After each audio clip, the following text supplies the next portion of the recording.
staffing solution consultant. So I specialize in the cloud DevOps market. I have done for the past 4 or 5 years. I in particular have seen a change in the way businesses hire within the space.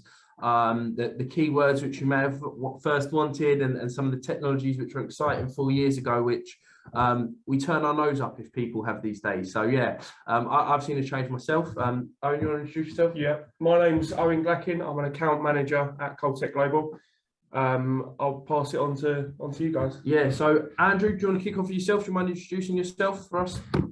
Yeah, sure. So I'm Andrew Perry, and I'm the head of engineering at Holiday Extras at the moment. And I'm pretty much overseeing the product architecture and a new platform development that we're doing there to enable our suppliers and customers to connect better. Perfect. And G, would you like to go? Yeah, sure. Hi, everyone. I'm G, full name G Himsu. Nice to meet you all. I am the DevOps lead at Monevo, part of the Quinn Group. We provide like a personal credit comparison marketplace to our customers by leveraging Monevo's API and platform. And I'll pass it on to Tristan.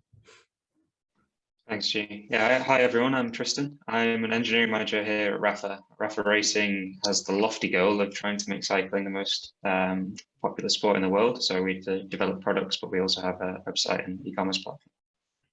Nice. Well, thank you everyone for joining us and your introductions. We've got some questions I want to run through. So I'm going to kick things off first with what DevOps trends are we all seeing this year?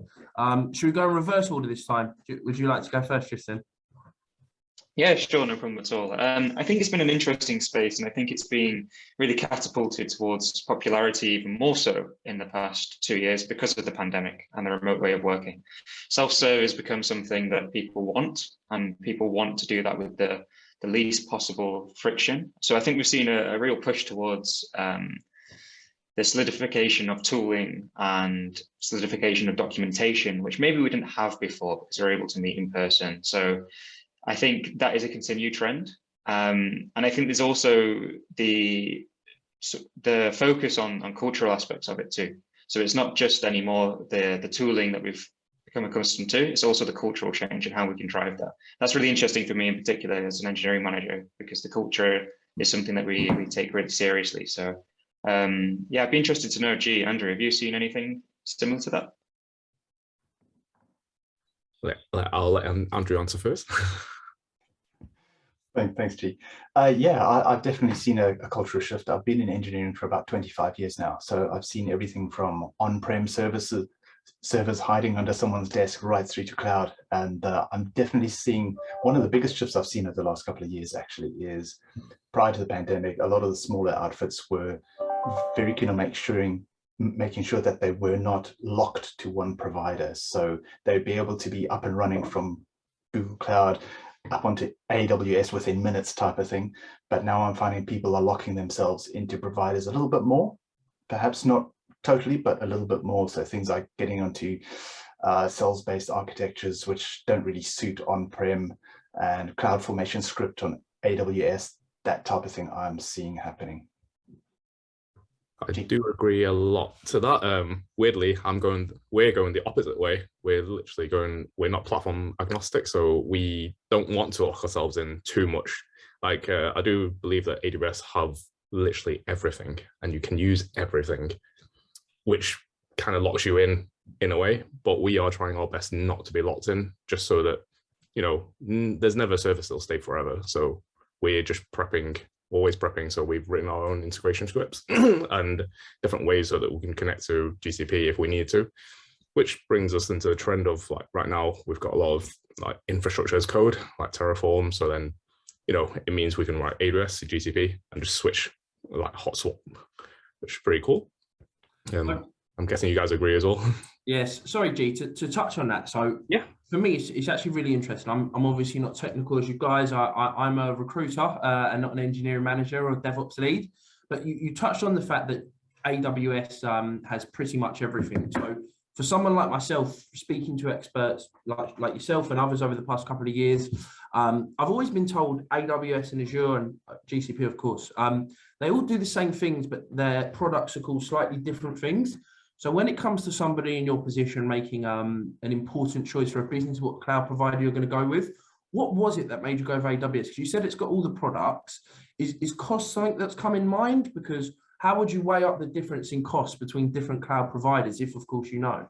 Yeah, so for our personal circumstances, when I joined the company, they already spec'd out and did their research on costs. We were paying quite a lot for an individual service called Armor, and we are trying our best to move away now. And then we're moving towards the serverless architecture, which is Fargate on AWS.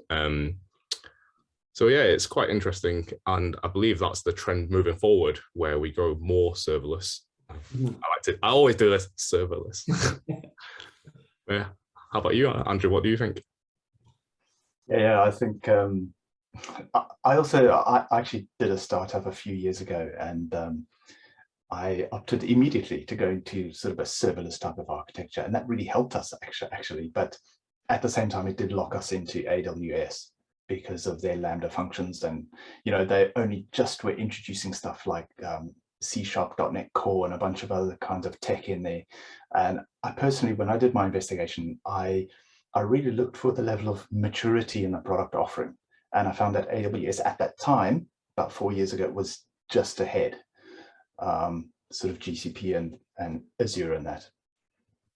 Just to go on that, so one of the things I'm seeing most recently is the fact that I definitely agree AWS, especially from staffing perspective, there's much more AWS talent out there.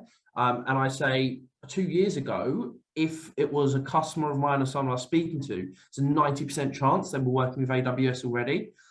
Looking at some of the news articles, I publish them quite a lot in one of my community groups. We are seeing that Azure starting to take over, in all fairness. So I'm starting to see a lot more businesses move over to Microsoft. And that predominantly came into play, I'd say, towards the end of lockdown. So I don't know, maybe a question I'll ask to Tristan, but have you considered working with Microsoft Azure in the past, or have any of you? Yeah, I can take that from Rafa's perspective. I think that there is something to be said here about sprawl and cloud sprawl, and I think you have to be a certain size of organization for that to work for a certain number of engineers. The team here is quite small, and it's one of our challenges, to be quite honest, that we are in GCP, we are in Azure, and we are in AWS. And that's really challenging for a developer, because the tools are named differently. They might have the same fundamental offerings, or they might have near parity at least. However, to understand how that works and where it is even on the console can be really challenging for someone to understand across all three services.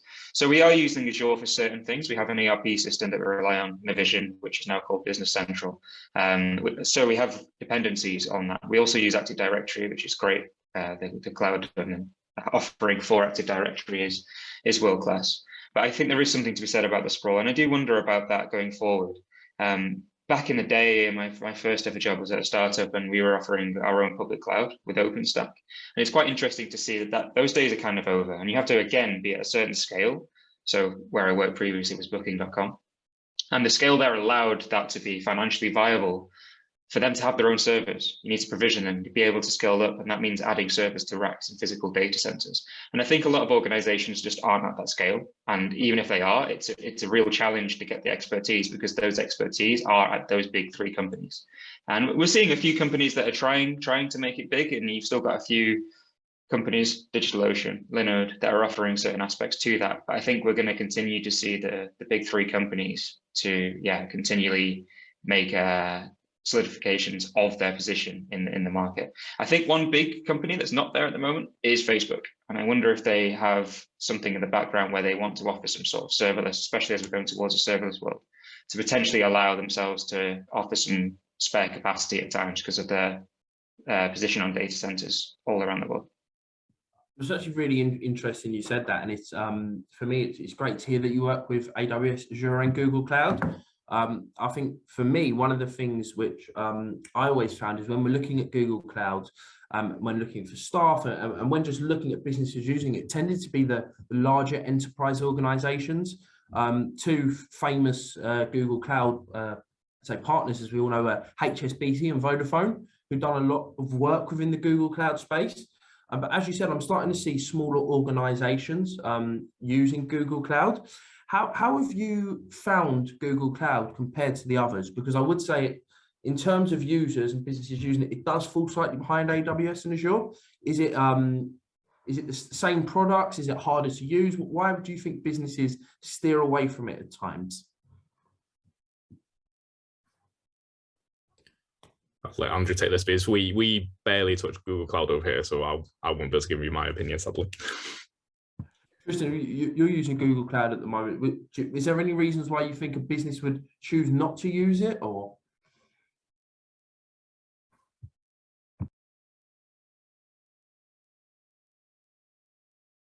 I think your headphone has gone off. Yeah, sorry, I wasn't sure if that was my side. So apologies for that. Can you hear me now? Yeah, I can hear you. Thank you. Perfect. I think, just so I understand the question, like which services in GCP particularly are prominent at the moment? No, for me, what I was trying to say is I've past couple of years, I've only seen a few businesses roll it out, and obviously your business uses Google Cloud at the moment. Why would you say, if of course you know the answer, because I'm very keen to understand, why would you say businesses go for the likes of AWS and Azure over Google Cloud? As you're someone who works with all three clouds at the moment. Yeah, sure. I think the biggest thing, to be quite honest, is we have to look back at the age of the individual cloud itself, and also what the infrastructure they had around training. So Amazon was probably the first that came out, and everyone's been playing catch up for them. And there is parity now, I'd say, for the most part, but they're still innovating at a great rate. For example, the weird thing that they did last week with the Alexa and being able to hear your relative play, which is a bit spooky, read a book to you, and a deceased relative as well. But they're obviously, they have a big team there, and they're continually bringing out new products. But I think the training and the infrastructure around training is really interesting. And that's where Google are, I would say, struggling. So Azure and Microsoft have a history of being able to do training and having the infrastructure there with partners or themselves to be able to bring engineers and scale them up into a way that they understand the cloud. And I think Amazon also has been desirable in the past because of the position it held, being a major front runner for a period of time. So the training was brought along with the innovations that they were doing, and the desire from businesses to get those skills in-house meant that there was a lot of popularity around that. There are some offerings from Google which I think are still very interesting, and I think it's important to touch on those and figure out their position and where they've come from. And I think we're mainly seeing that with their offering in the past, maybe not as much now, but GK in particular, or Google Kubernetes Engine, was ahead of its time compared to the rest of them. And they've caught up now, but I think we saw a lot of customers go full into Kubernetes. I think serverless will definitely shake that market up a little bit, but we saw a lot of companies go towards that, and now they're sort of deciding if it's viable to move their infrastructure into place. And I think that's another thing to consider as well. If you've got 3 clouds, for example, and this is a challenge here at Rafa, for example, we need a way to secure all of those in an easy way. So you've got to implement single sign-on across all of these 3. And there's a lot of overhead there, and you've got to ask yourself, is it worth it? And I think we'll see a lot of companies either thinking, yes, they need to be multi-cloud because of the security aspects, or they don't really see the benefit of it because of the amount of regions being offered by other cloud providers. Thank you very much for that. I like to hear the answers to them questions, because these are questions I simply don't know the answer to myself. I'm going to open up to the floor again. It's another question we have is, what would you say are the top DevOps tools to look out for in 2022? I'll go to Andrew on this one first, if you don't mind. Okay, so at Holiday Extras, we obviously use off-the-shelf tools, but I'm particularly interested in sort of GitLab and Terraform. It's not something that I personally know a huge amount about. As a head of engineering, I tend to be above the actual implementation details. But one of the things I wanted to mention on this particular question was actually around the idea of having bespoke tooling for your DevOps. I come from a previous company called Skyscanner, who are amazing at doing flight searches and pinning everything together. And they have a very large engineering team, and they've got a lot of bespoke in-house created tooling around their DevOps. And it's all great. It's all fun and games while everything's going smooth. But as soon as the clouds introduce some major changes, it kind of falls behind, and it's very hard to build a business case to make those changes in your tooling. And it tends to become a bit of a sort of squeaky bum time, you know, to actually get those changes into your DevOps tooling in order to keep up with the rate of change with your cloud platform, whoever that is, you know. And then the learning curve, of course, for onboarding new starters is also a headache for the bespoke thing. Now, that was a really large engineering team. So I'm interested to hear from G and Tristan, actually, how they feel about this bespoke tooling stuff. It's interesting you said that, because that's the first thing I did when I entered this company, was create a bespoke CLI interface that all our devs would use. And what happens is we boot up all containers in one command, and so they can dev locally with production-like environment, and then the CLI command will also do the deployments over to whatever we choose and whatever we use. And obviously this runs all through the GitHub Actions rather than GitLab CI, which personally I prefer, but we use GitHub. It's kind of it's just a no-brainer to go with the GitHub Actions, really. How about you, Tristan?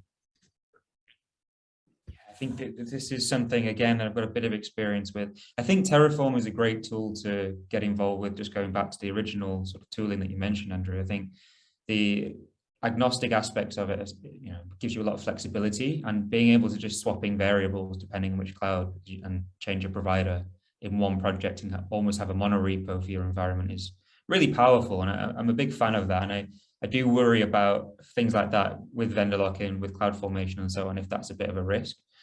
For individual tooling, we don't do a lot of that here. And I think that's something that we have consciously decided to move away from. We haven't got the team size and therefore the expertise internally to manage those tools. And I think, again, you need that large individual focused team on the tooling for it to be viable over time.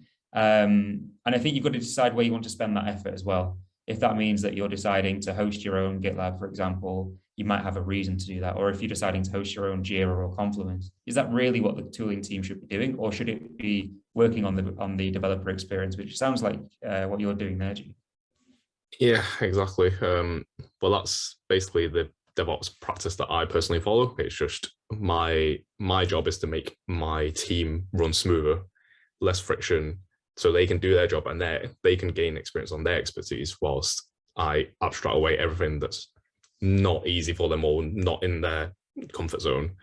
And slowly but surely they'll start, you know, the mentoring side will come over, and then they'll start to learn a bit more about the CLI and the bespoke tooling, and probably just join in and help out as much. So I think, personally, I think it's a good way forward. I do agree with Andrew that there will be a point in time when AWS will outgrow us, because we're like a team of whatever, and AWS is a team of whatever, and they change, like we're talking like weeks or like days, and something's changed. I mean, I was in Fargate one day doing one setting, next day it was totally different again. So it's a battle, ongoing battle, isn't it? Yeah, for sure, it really is an ongoing thing. And you're right, the bespoke tooling definitely has its place. Don't get me wrong. I mean, it sounds like what you've done is absolutely amazing, G, I must say. And so perhaps I should have qualified what I said in saying that bespoke tooling has its place, right? But as you get sort of 4 or 5 years down the line, eventually there's little bits of code, perhaps people have left and they've joined, and no one's looked at that library that does this part of the functionality for a couple of years, and it becomes quite a bind after a while, and you have to then focus for like a whole quarter to update those tools, which is fine if you're able to do that. And that is the biggest question, isn't it? Could your business support that? Because luckily our business can support that and will support that, and going forward shouldn't hopefully not be a problem. However, I do imagine that a lot of business won't support that and probably not release budget or, you know, give you even the time to do it. So it's very dependent on the companies. Yeah. Just to follow on from that as well, going back to tooling and so on, I think the rise of serverless as a ecosystem, whether it's, you know, you're using serverless framework or not, whether you're using something like Amplify, or and how you're deploying that as well. If you look at Cloudflare Pages or Vercel, for example, you can give preview environments in minutes, and it's all wrapped into the product. And I think that's quite an interesting shift for particularly front end and product focused companies like ourselves, where you have a stakeholder that wants to see a change very quickly. You can make that change, give them a preview environment, and they can see it. And I think we're seeing as well the shift from individuals having to write pipelines to deploy applications, and i.e. custom code, whether it's YAML or not, still code, to be able to give that functionality, or if you just have something that's already embedded into the products. I mean, I'd be interested to know a little bit more there, G, about the Fargate aspects of that as well. We're using Vercel here at Rafa. There's a bit of complexity about how we plug that into Cloudflare, for example, but the benefits far outweigh the negatives of it. Yeah, I fully agree. We don't, so obviously we use Cloudflare as well. We use it in place of a load balancer that's on EBS and also Route 53. But all our Fargate setup is all done via AWS CLI and integrated to our bespoke tooling. So that makes it a lot simpler for myself because it's all automated now. And it just means, because I'm pretty sure you all know that there's like a million steps to actually set it up, just because you have to set up the VPCs, you have to set the networks, and then we've got a Mongo cluster we have to talk to, and then a SQL database that we talk to somewhere else. There's just a lot of connection points. And I think to the point you said before, Tristan, about documentation, it has become very apparent that is needed, because right now there's so many different services and different things that everyone uses. If you don't draw a network diagram of everything, it just becomes out of control. And once that person leaves the company, this all starts all over again. So yeah, it's an interesting shift. Nice. Seems like you've got some exciting stuff happening. It's very complex, if I'm honest. Okay, just to go again, out of you obviously work at different businesses, you work with different tools. One of the things I want to understand for you is what you would say the best DevOps practices to follow are within your businesses, or your personal preference on what practices should be followed. Who wants to kick us off on this one? G, please. Why not? So, as I said before, our motto is just to make sure that developers have a great experience. So for us in DevOps, we just make sure that whatever we listen to developers and get continuous feedback. So whatever we implement, we always ask developers and see if they like it. So one major issue we had was that things were getting code-wise, because we onboarded a lot of juniors, and with juniors comes, certain mistakes or certain coding standards that are not adhered to. So we implemented Sonar Cube, which is a code sniffing, code checking tool into our pipeline check. So when they run our containers with the command line interface, it would automatically go and check that as well, and before it even gets anywhere near our production servers. So I think, yeah, the best practice to follow is automation, continuous feedback, and just making sure developers are happy for us. How about you, Andrew? Yeah, I like what you said about Sonar Cube there. From my perspective, because I operate at a bit of a higher level, what I want to see the teams at Holiday Extras doing is making sure that our customers come first, obviously.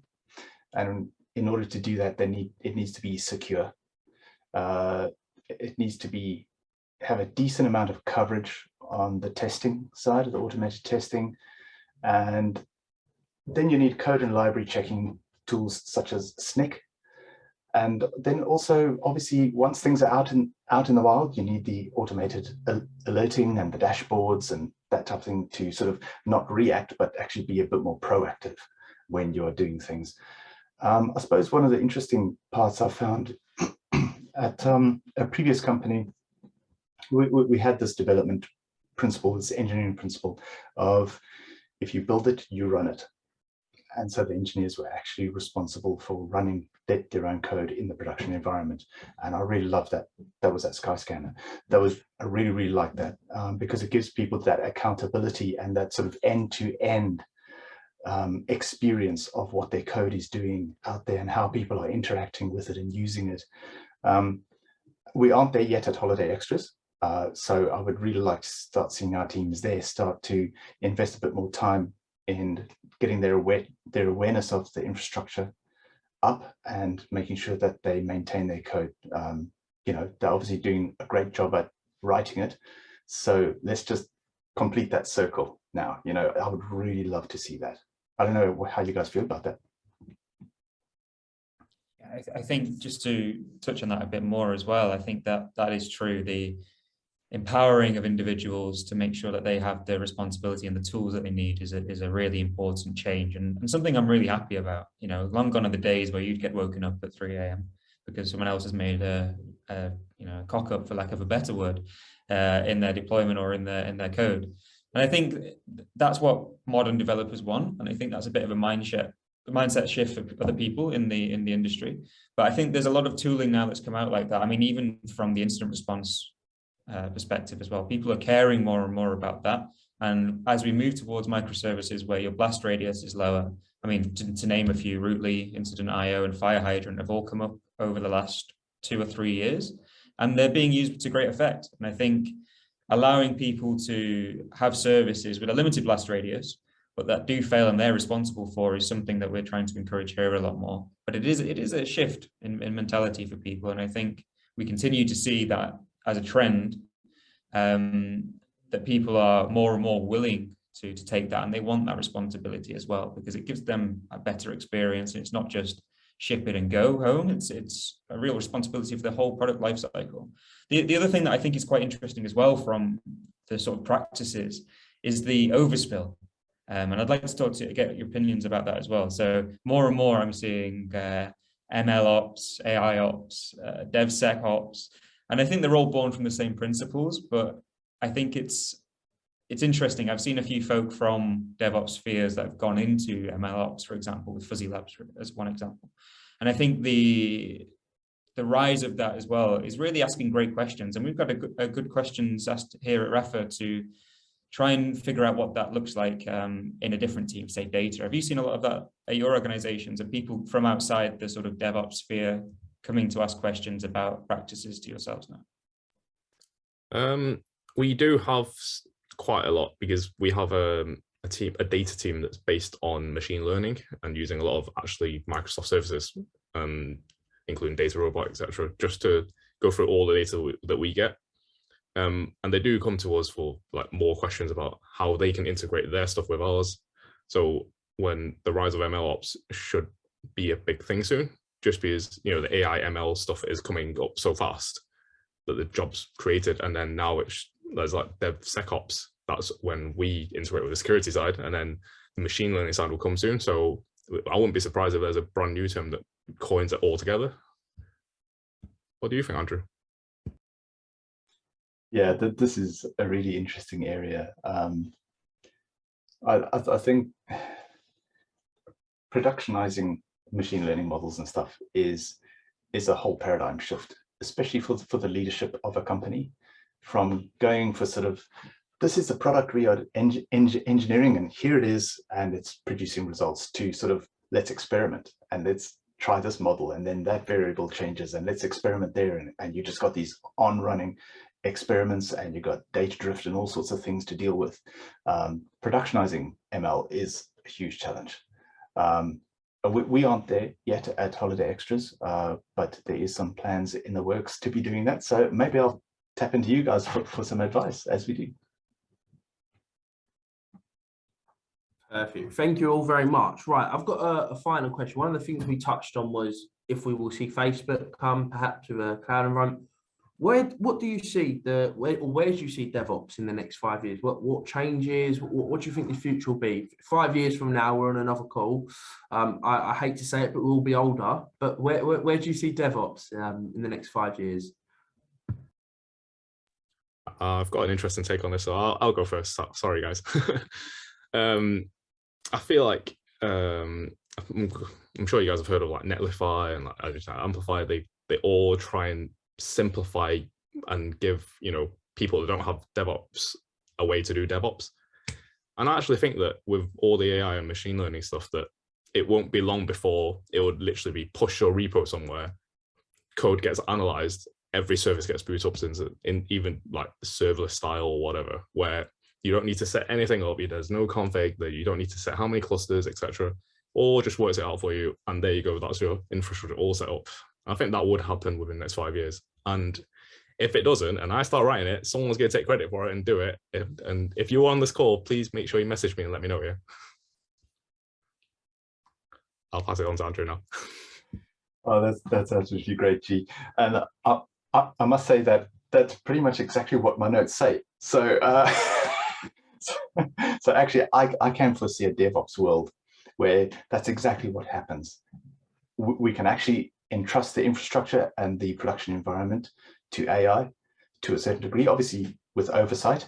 But the idea is they know the kind of traffic they can expect for a particular time of day or season or whatever. They know what your service can handle because it's done the load testing, it's done all the various bits and pieces it needs to do. It knows how fast it builds or what kind of infrastructure environment you want to be, whether it's Kubernetes or whatever, you know, and then it can monitor it in real time and react much faster than a human being can, you know, and it can always fall back to a second, third line support system where there's actually people getting involved to sort of do that. But while the people are solving those issues, they are teaching the AI to solve it in future. So I see kind of a symbiosis between AI and human beings on DevOps in future. But I mean, maybe that's like Star Trek stuff at this point. Yeah, I think that is coming. I think the idea of us writing pipelines to deploy individual applications will go out the window. I think it will be serverless first, and I think it will mean that a lot of engineers become a bit more agnostic, technology agnostic, and there's a lot more code to be written by people. But there's a lot of opportunity there as well, I think, as well. The red tape that's currently around some applications in some organizations, particularly finance, I suppose you also have a bit of PII stuff to worry about there. If you can make those areas automated and you can ensure that you're doing certain checks on every single deployment, and on top of that, you can also deploy again in a few minutes to fix things, it gives you a lot of flexibility and ability to innovate. And I think that's really exciting. I think we're going to see a lot of new areas. I mean, we've already seen it with the banks in some way, you know, Monzo and Starling as two examples where the red tape's kind of gone for their deployments. And I think that's really exciting. And that gives a lot of opportunity. And I suppose what we're also talking about there is what does that mean for DevOps, right? We've already talked there about provisioning servers being handed over to maybe 3 companies. But we're also kind of automating ourselves out of a job, and there'll be companies that probably have teams that look at that as well. I'm not worried about that because I think it will give us, you know, less sort of easy work to do around pipelines and more innovation to be done as individuals. But what do you two think about that? Because I think it's still a really exciting area and there's still a specialism there.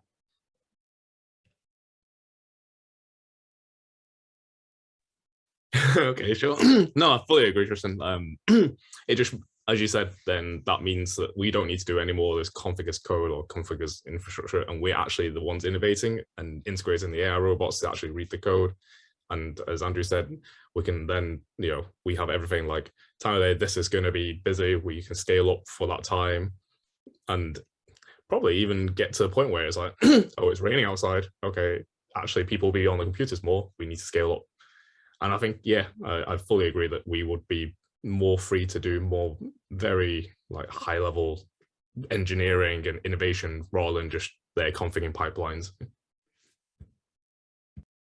Yeah, for sure. Actually, perhaps a question for you guys. I was quite curious when we're talking about the sort of AI-led infrastructure and DevOps side of things.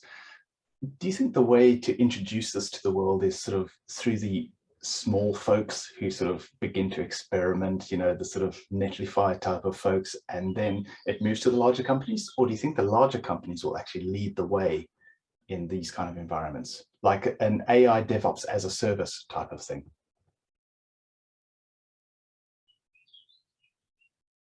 That's a hard one to answer.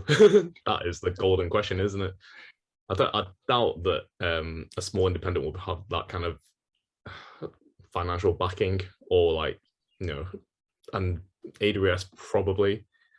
One of the 3 big companies will probably watch this video and go, actually, that's a great idea. Let's throw 100 engineers at it. 2 years down the line, we'll have it. I hope we get royalties. I know that's what I'm hoping as well. So we need to write this somewhere and put some license on it. Come on, guys.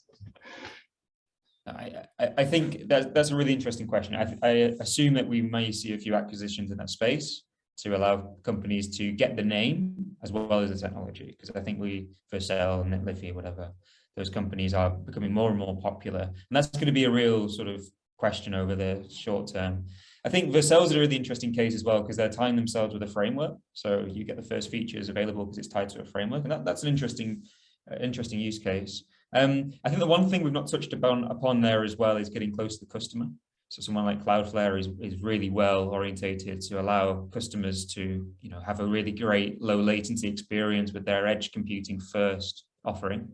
The bit that we've not talked about, which is all the rage as well, is what that really means for server spec and so on when it comes to sort of the metaverse, which people keep saying is going to explode over the next 10 years. And I think, yeah, we might see that change a little bit, but I'm assuming a lot of that will be graphics led and a lot of that will be streaming of video streams to headsets, for example. But I don't really know what that looks like for applications and how those protocols will be developed to allow you to hook in. It's an interesting space for sure. I mean, touch on metaverse, my personal opinion is it's just out of the world in a way where I personally wouldn't use it. I can't imagine sitting there with a headset all day, but the younger generation, I can see them really fully buying into it. So I have to change my own mindset shift as well. I have seen a really great use case where they were in the metaverse with a VR headset and they've got like 10, 20 desktop screens rather than actually having to buy 20 screens like physically, which I can see that may be working, but yeah, it is you pose a very interesting question for sure. Yeah. When it comes to the metaverse, I'm still a little bit skeptical about it, really. I don't think it's ready for wide-scale adoption yet. And I think we can all agree on that, right? But I kind of liken it to a few years ago when I bought myself a 3D TV, and I thought, yeah, 3D movies are going to be the next big thing. And of course, they totally tanked. And so that was a totally lost cause. And but they are still out there, right? So I wonder if the metaverse will kind of sort of move along slowly but surely until, like G was saying, the younger generation embrace it more. And then, of course, another interesting question is Web3, which is obviously tied in this whole sort of blockchain and all that stuff, which is a bit beyond my knowledge at the moment, if I'm being honest, but I'm very interested what a DevOps world would look like for that sort of stuff. Definitely an interesting space. I'd say just like the metaverse, but I think even touched on the question, where do you see DevOps in the next 5 years? Do I feel that I think crypto is something to look at. Over the past 5 years, people are slowly coming to terms with it. With the dips, most recently, people lost a lot of money in a stable coin. I think for the larger businesses to actually look at taking this, it's been taken seriously, but for them to actually invest and get fully involved in it, I personally don't feel that will be for another 10 years. The metaverse, I mean, when I first put on a VR headset, I was really surprised as to how good it was. Much like you said, the 3D TVs. I do think there's going to be a massive market for it. Businesses are going crazy. Businesses are getting a lot of investment within that space right now, but there is still a risk around it. And that is why I think as much as people are excited, I think it will be something that comes over the next 10 years instead of 5. I'm still trying to upskill myself. There's only so much YouTube can teach you. And I mean, for the younger generation, it's going to be what they step into as they grow up. But for those of us who don't know everything about it now, it's going to be quite hard to get our heads around it and come to terms with the fact that that's a new normal. But it's definitely a really exciting space. It is a really, really exciting space, I've got to admit. That's a very good point, Ruben. And I think, for instance, like the e-commerce sites, like at Holiday Extras, we sell sort of airport parking, airport lounges, and we do a great job at that. We offer excellent prices, excellent service, etc., etc. And I'm wondering how that fits into a metaverse kind of world. Is the cost to entry into like this 3D immersive experience too high for most companies? What would that experience look like for our consumers and our customers? Would it still be like a virtual 2D screen in front of your face, like we are literally looking at now? Or would it be an immersive experience where you can actually have a walk around the car park, or have a look on Google Maps to find your route to the car park? How's that going to work? I don't know. I think you'll build it. I think you'll build that experience out. So your meta program application would be that it'll be a Holiday Extra app and you go and use it, and then, oh, what car park space would you like? here's the ones that we have available. Maybe that's what you'll be building, and that's what I'll be seeing in the next 5 years. Yeah, sure. There is a cost involved, you know, and without being able to show a reasonable chance of a return on investment there, I think that's one of the barriers to the metaverse at the moment, is that ROI. Also, I think one of the important things to understand is it's the current businesses who are moving into the metaverse. It's about adapting the way they work as a business. And I think if we look at the businesses who are seeing success, they're predominantly people who are experts within the space, who have a real interest in it. Guys who, I don't know, I've looked into over the past 4 to 5 years, predominantly coming from that crypto space and moving into Web3 and the metaverse. But I'm excited to see what happens. A personal opinion, which I will put in there, I do feel like there's an element of hype around it at the moment. Do I think this will last? Not particularly. Do I see future in it? Do I see longevity? Of course. But I feel like what's being put out there at the moment in this space is a bit of a hype. I hope I don't get crucified on LinkedIn for that. But yeah, I think that's what I mean when I say I'm a little bit skeptical at the moment, is that there is a lot of hype. And I mean, you know, Facebook changed its name to Meta and everything, you know, and they're obviously buying in, and there's big money behind it. So I'm going to hang back and wait and see what happens before I sort of commit actual engineering funds to it. Before my teams fund those kind of developments, we'll need to see some actual use cases coming out. I think to touch on that briefly as well, the areas and the markets that will go into that, I think, are going to be quite challenging to, you know, to really get a feel for how far we can take this technology. So which companies would it benefit? And I think the spectator sport aspect of it right now is probably the one that I think the most of. When you have a football stadium where it's really, really difficult to get a ticket for anyway. I mean, for my sins, I support Manchester United, and it's always sold out. But in that case, you know, they have fans worldwide, and they're always at different time zones. And the idea that you can get a really immersive experience for the same price often as a TV, it means that, you know, you could potentially have that innovation happening in sport. And I think that's something that's really interesting. The same can be said for something like the Tour de France. You know, you can follow the Tour de France. It's extremely time consuming. It's extremely difficult because you have to follow the race around. It doesn't happen in one location like a sports stadium. So I think there's a lot of immersive activity there, which can then be paired with advertising. But yeah, for holiday extras, for example, that's quite tricky. And I think that maybe the first interaction you'll have with that as a business will be via advertising. Amazing, Tristan. Yeah, totally. I hadn't thought of the sports. I mean, that'd be amazing, because normally you're way up in the stands and everyone's just a speck down on a green field. But, you know, obviously with the metaverse, you can sort of zoom in and take a closer look depending on the camera angles available. I think that would just be, I mean, that'd be amazing. But yeah, for us, for sure. I mean, we just have to sort of try and imagine what it would look like. And we aren't averse to experimenting, you know. It just depends on what kind of time is available in our roadmap to sort of do that experimentation and that innovation. And I think, to get back to the original thing, the whole idea of an AI managed DevOps environment could actually free the engineers up to do that kind of innovating, as G was saying. Yeah, very, very good points covered there. I just want to thank you all very much. You've been a great panel to have. I've really enjoyed speaking to you, and yeah, I'm hoping we can all stay in touch, and maybe we can revisit this conversation in the future. That'd be really interesting. But thank you very much for your time. And yeah, I'll catch up with you all soon. Thank you very much. Cheers.